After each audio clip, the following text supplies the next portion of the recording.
Assalamualaikum warahmatullahi wabarakatuh. Perkenalkan, saya Virga Armadila dari kelas 12 IPA 2. Baiklah, di sini saya akan menjelaskan mengenai pertumbuhan dan hasil tanaman buncis atau Phaseolus vulgaris pada berbagai dosis pupuk kotoran kambing dan konsentrasi zat pengatur tumbuhan dekamon. Pertama yaitu pendahuluan. Tanaman buncis atau Phaseolus vulgaris merupakan tanaman semusim yang berbentuk perdu. Kacang buncis merupakan salah satu sayuran kelompok kacang-kacangan yang digemari masyarakat karena merupakan salah satu sumber protein nabati dan kaya akan vitamin A, B, dan C. Baiklah, selanjutnya yaitu bahan dan metode. Bahan-bahan yang kita gunakan ialah benih buncis, zat pengatur tumbuhan dekamon, dan pupuk kotoran kambing. Faktor pertama ialah dosis pupuk kotoran kambing yang terdiri dari 4 taraf, yaitu P1 40 ton per HA, P2 20 ton per HA, P3 40 ton per HA, P4 60 ton per HA.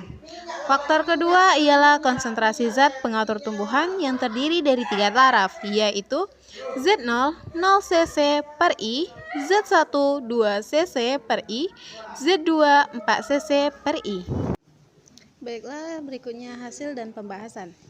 Pengaruh pupuk kotoran kambing, hasil analisis Raga menunjukkan bahwa perlakuan pemberian sebagai dosis pupuk kotoran kambing dan konsentrasi zat pengatur tumbuhan dekamon tidak mampu.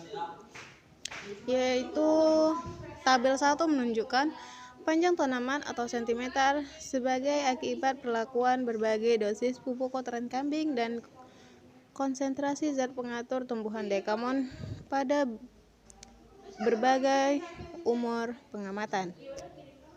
Ya, ini dapat kita lihat di dalam tabel hasil penelitian panjang tanaman hasil setelah tanam.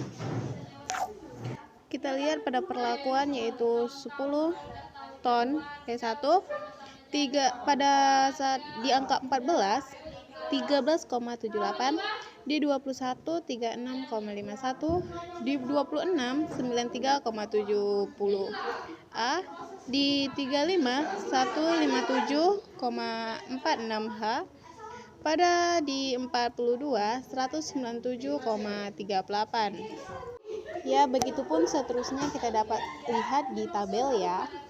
Selanjutnya kita lihat pada tabel 2 yaitu luas daun atau cm kuadrat per tanaman dan bobot kering total tanaman dalam kurung G. Tanaman buncis sebagai akibat perlakuan berbagai dosis pupuk kotoran kambing dan konsentrasi zat pengatur tumbuhan dekamon pada 42 HST dan 84 HST. Dapat kita lihat di dalam tabel yaitu luas daun pada 42 HST, luas daun dalam 84 HST, lalu bobot kering 42 HST, bobot kering 84 HST.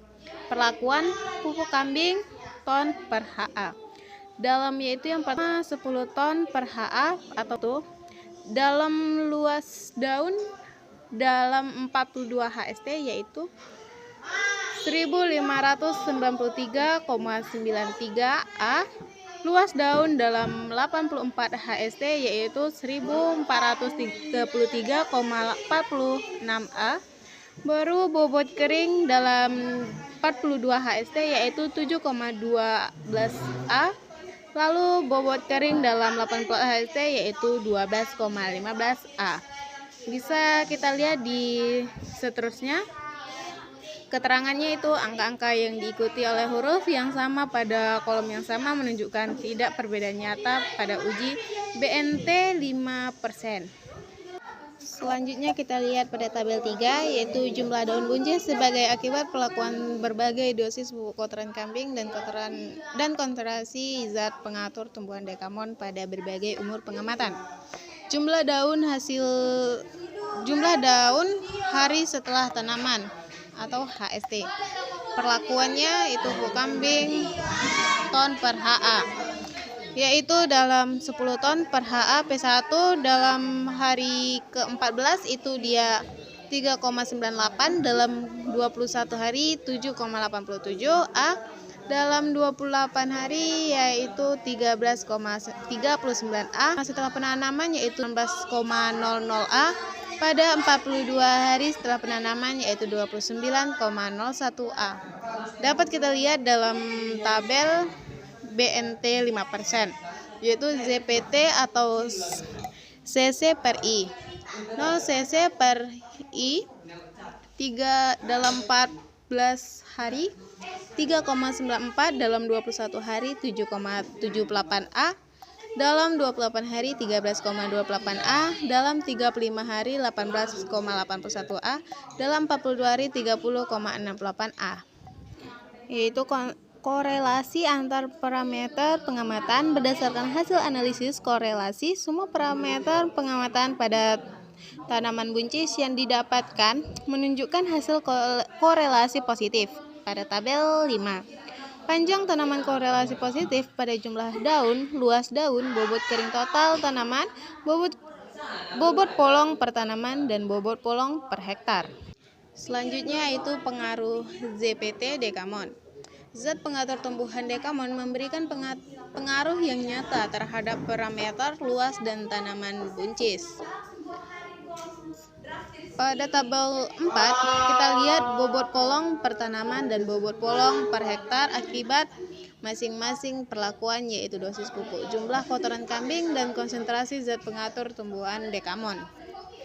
Baru bobot atau ton, bobot atau hektar. Perlakuan PK kambing dalam kurung ton per HA.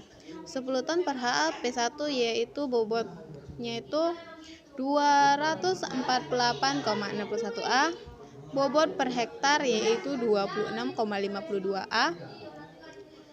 Nah, selanjutnya kita masuk ke yaitu korelasi antar parameter pengamatan, yaitu tabel 5.